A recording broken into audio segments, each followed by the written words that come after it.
दे दिया था कि जो भी करे जो करे ना। वो बोलते थे कि तुम जैसे मेरे यहाँ तक मुझे मेरे हस्बैंड फोर्स करते कि तुम जैसे तुम रहती हो ना मेरे साथ में, वैसे ही पापा और चाचा के साथ भी रहा करो। मैंने बोला कि उनसे मेरी शादी नहीं हुई है, और आए दिन मतलब मुझ पे धमकियाँ आती है कि तुमको मतलब जान से मरवा देंगे, तुम्हारे पापा को, और मेरे पापा को भी जान का भी खतरा है, मेरे भाई को भी मेरे ससुर से खतरा है। जी, यहाँ मेरी सास, मेरी ननद, मेरे ससुर, छोटका ससुर बोलते थे कि तुम जैसी सुंदर हो ना वैसे ही मेरी पति सुंदर है, तुम मुझसे, मैं तुमसे प्यार करता हूँ, और अच्छा वो जब चलिए। जैसा करने को बोल रहे हैं वैसा तुम करोगी ना तो तुम रह सकती हो। तो वो तो ठीक है, लेकिन फिर चाचा जी कहाँ से आ गए कि सब ये करो वो करो। और नहीं, आप देख रहे हैं अपना न्यूज भोजपुरी में, हूँ आपके साथ पवन कुमार। अभी हम मौजूद है छपरा में, और छपरा में बहुत ही एक ऐसे दर्दनाक घटना है जो कि आज हम आपको भी शेयर करने वाले हैं।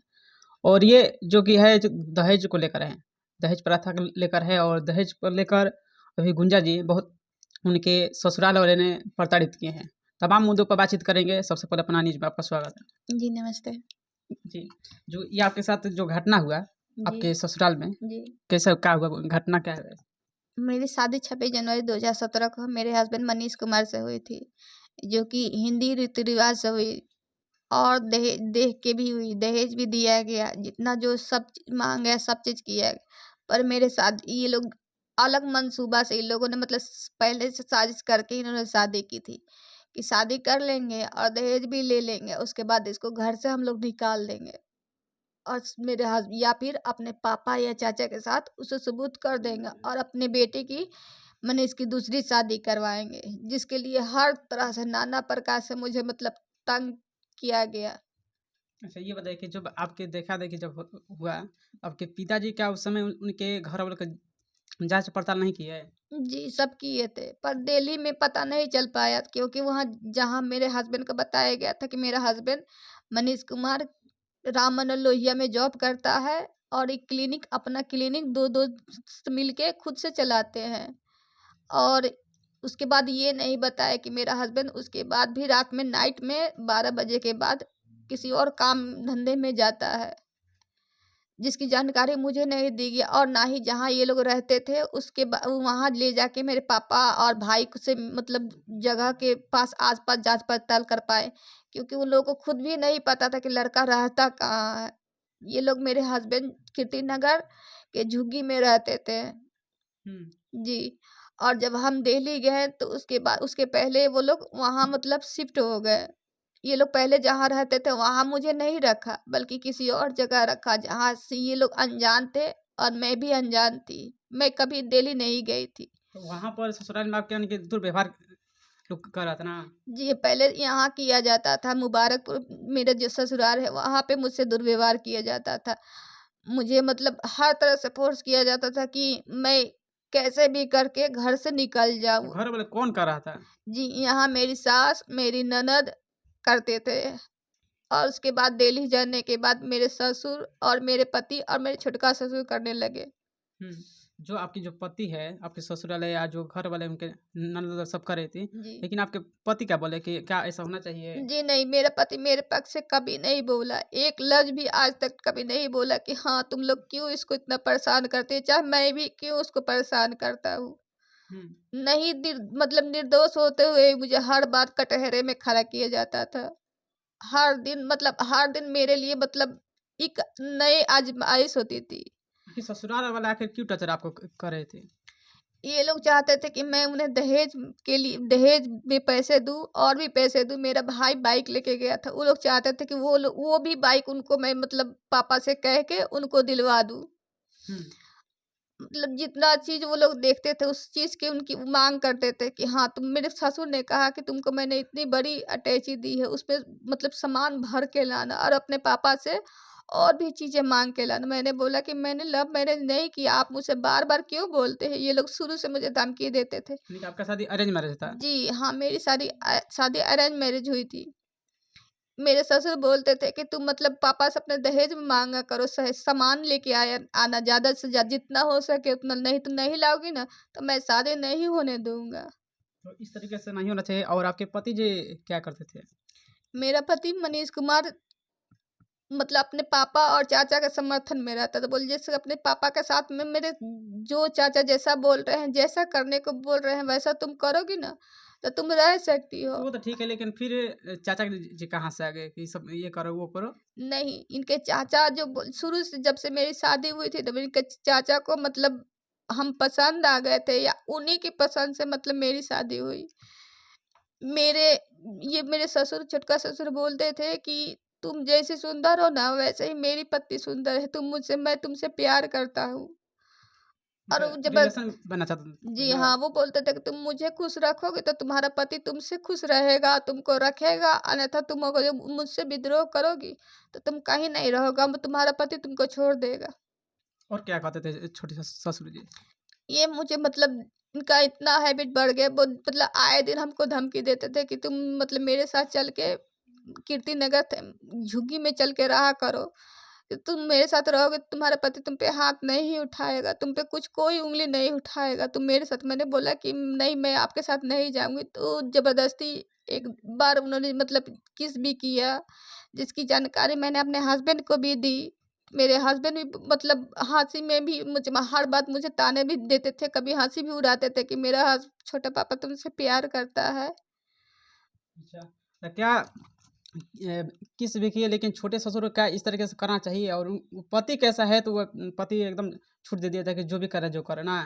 वो बोलते थे कि तुम जैसे मेरे यहाँ तक मुझे मेरे हस्बैंड फोर्स करते कि तुम जैसे तुम रहती हो ना मेरे साथ में, वैसे ही पापा और चाचा के साथ भी रहा करो। मैंने बोला कि उनसे मेरी शादी नहीं हुई है, मैं उनके साथ नहीं रह सकती।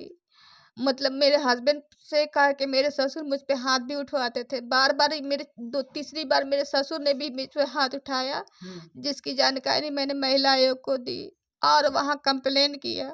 महिला आयोग ने आके मतलब मेरे ससुर को वहाँ से हटाया और बोला कि ससुर पति का हक नहीं बनता है हाथ उठाने, तुम इस पे बार-बार हाथ उठा रहे हो, ये तो गलत कर रहे हो। जिसके कारण मेरे पति ससुर को वहाँ से निकाल दिया गया। महिला थाना मतलब महिला आयोग ने मेरे ससुर को रात को वहाँ से निकाल दिया। और 3-4 दिन मेरे हस्बैंड ने मुझे इतना टॉर्चर किया, परेशान किया, कहा कि जब तक तुम नहीं बुलाओगी ना तब से तुमसे मतलब अच्छा से जीने नहीं दूँगा। फिर मुझे हार के ससुर को फ़ोन करके बुलाना पड़ा और सबके सामने मुझसे माफ़ी मंगवाई गई। मुझसे लिखवाया गया कि मैं फिर से ऐसा ना करूँ। जबकि मेरी कोई नहीं गलती होती थी भी, फिर भी ये लोग मुझसे हर छोटी से छोटी बातों पे लिखवाते थे, साइन करवाते थे और उसके बाद बोलते थे कि तुम नहीं लिखोगी ना तो तुमको नहीं रहने दूँगा, तुम लिखोगी तभी तुमको रहने दूँगा। जिसका ये लोग मिसयूज़ कोर्ट में भी कर रहे हैं और हर जगह कर रहे हैं। हर जगह में मैं वहाँ दिल्ली में प्रेग्नेंट हुई। मेरे हस्बैंड ने कहा कि मेरा जो बच्चा है वो उनके पापा या चाचा का है, जिसके कारण मेरे बच्चे को मेरे हस्बैंड ने मार दी। हुँ।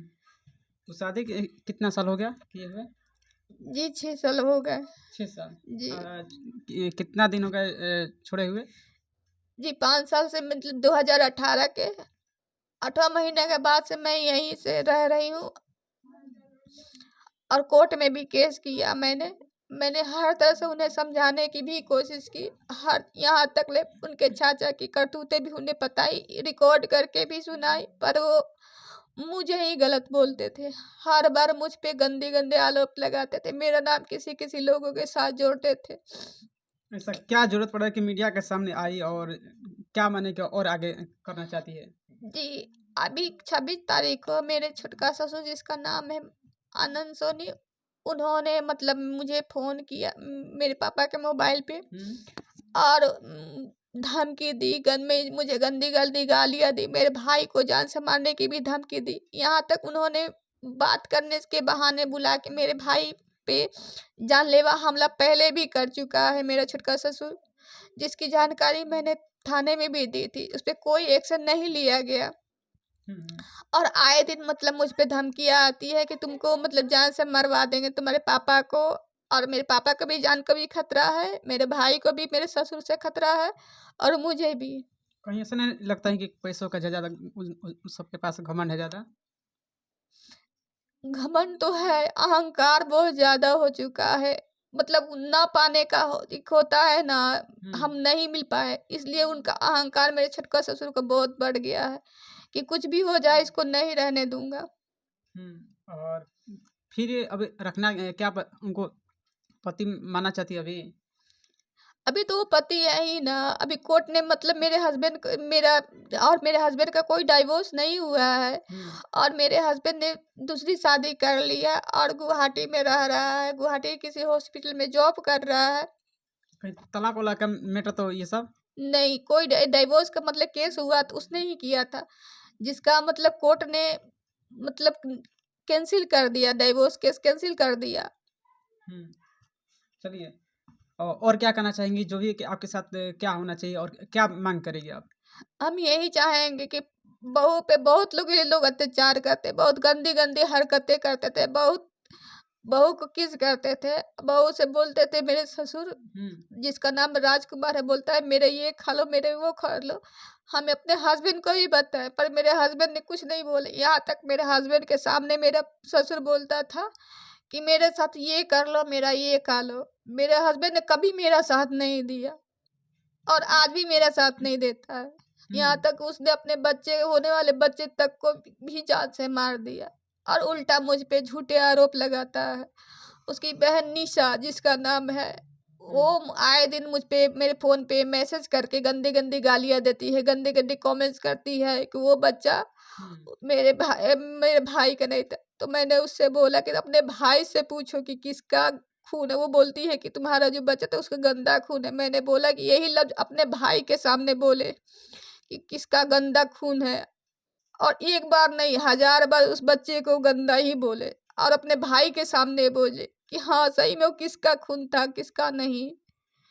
अच्छा, कहीं न कहीं सारे के सारे गलत सब ससुराल वाले आपके हैं ना? जी, हर तरह से मतलब मैंने उन्हें अपना बनाने की बहुत कोशिश की। हर तरह से अपनी मायके से जब भी जाती उन लोगों के लिए कुछ न कुछ लेके जाती। वो मतलब मुझसे कुछ दिन खुश रहते। मेरी सास बोलती थी ना कि आज तो सब कुछ ला रही है, कल झाड़ू से मारेगी, कल झाड़ू से मार। मैंने अपने सास से बोला कि ऐसा क्यों बोलती है मम्मी जी, ऐसा हम क्या किए? तो बोलती थी तुमको हम बसने नहीं दे, कुछ भी कर लोगी ना तुमको हम बसने नहीं देंगे। जो बहू होती है बेटी समान होती है, सास या चाहे ससुर के। नहीं, बहू कभी बेटी समान कभी कोई नहीं मानता।